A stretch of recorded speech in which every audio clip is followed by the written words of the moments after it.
السلام عليكم ورحمة الله وبركاته. بسم الله الرحمن الرحيم. الحمد لله رب العالمين، وصلى الله وسلم وبارك على نبينا محمد وعلى آله وصحبه أجمعين. أريد أن أهدي لكم هدية في هذه الليلة، وقد أهداها النبي صلى الله عليه وآله وصحبه وسلم الذين أحصيتهم من الصحابة 19 صحابي، والنبي صلى الله عليه وآله وصحبه وسلم يوصيهم جميعا بهذه الكلمة، لأن هذه الكلمة مفتاح كل خير، وأغلب الناس عنها في غفلة، بل الذي يستخدمها في المكان الخطأ وليس في المكان الصحيح. في صحيح البخاري ومسلم عن أبي موسى رضي الله عنه وأرضاه قال: كان النبي صلى الله عليه وآله وصحبه وسلم في غزوة وهي خيبر، قال: فكنت خلف ناقة النبي صلى الله عليه وسلم لا يسمعه النبي صلى الله عليه وسلم، فكان بعض الصحابة يرفع صوته بالتكبير وبلا إله إلا الله، يقول: كنت خلف ناقة النبي صلى الله عليه وآله وصحبه وسلم وكنت أردد: لا حول ولا قوة إلا بالله. فجاءني النبي صلى الله عليه وآله وصحبه وسلم وقال: يا عبد الله بن قيس، هو أبو موسى الأشعري، قل لا حول ولا قوة إلا بالله. يقول النبي: ما كان يعرف أني كنت أرددها.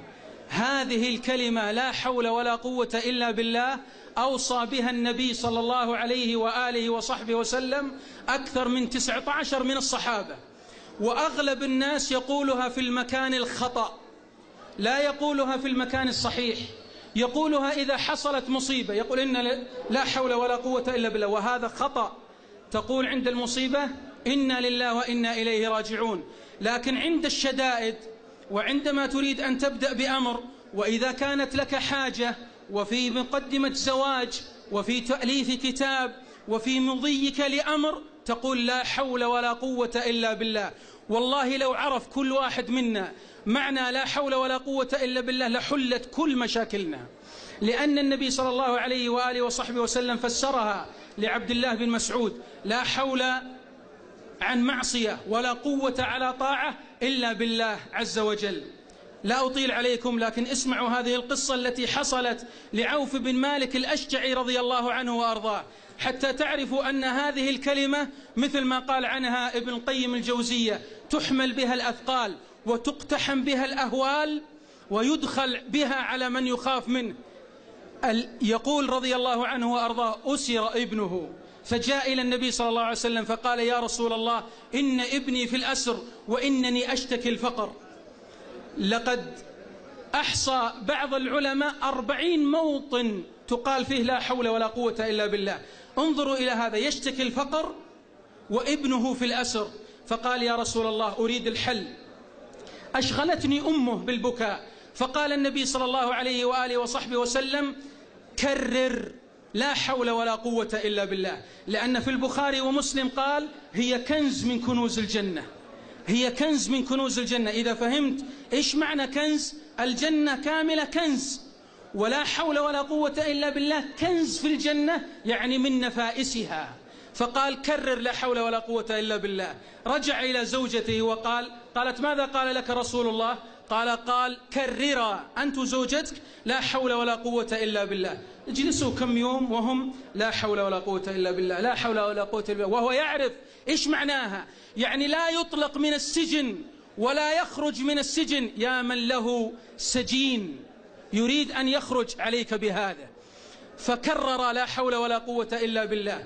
وهم جالسين في البيت، قالت الأم: والله إني لأسمع صوت مالك. قال الأب: ويلاه، أين مالك وهو في القد؟ القد يعني القيد، سير من جلد البعير يلزق ييبس حتى يكون أشد من الحديد. قالت: والله إني أسمع صوته. فركض الأب وركض الخادم وفتح الباب، وإذا بابنهما أمامهما. فكيف نجا لما كرر لا حول ولا قوة إلا بالله؟ يقول رضي الله عنه وأرضاه: غفل عني الحارس فخرجت وانكسر القيد، وإذا بي بالرحول، يعني مثل ما نقول، وإذا بالناقة أمامه، فركبها والقوم في غفلة، فمر على مسرحهم فساق 4000 رأس من الغنم وأتى بها. قال أبوه: والله لا نأخذ شاة واحدة حتى نأتي إلى النبي صلى الله عليه وسلم. فلما جاءوا إلى النبي صلى الله عليه وسلم قال: هي لك. ففك ابنه من الأسر وخرج غنيا بعد أن كان فقيرا. من أراد أن تخرج ما في نفسه من الوساوس، من أراد أن يقتحم الهم ويكسره، فعليه بهذه الكلمة. من أراد أن يخرج من بوتقة الدين فعليه بهذه الكلمة: لا حول ولا قوة إلا بالله. يوصي بها النبي صلى الله عليه وسلم أكثر من 19 من الصحابة، أكثر من قول لا حول ولا قوة إلا بالله. ويقول لآخر: كنز من الجنة، ويقول لآخر: كنز من تحت العرش، ويقول لآخر: باب من أبواب الجنة. أكثر من 19 صحابي يوصيهم النبي صلى الله عليه وسلم بالإكثار من لا حول ولا قوة إلا بالله. لو تأخرت على موعد وقلت لا حول ولا قوة إلا بالله، يعني يا ربي ليس لي حول وليس لي قوة إلا بك إني أصل، والله تصل. ولو لم يقل لي الأخ أوجز لذكرت لكم من القصص التي حصلت. أختم بهذه أيها الإخوة، أنا أقول لكم أختم وأستمر.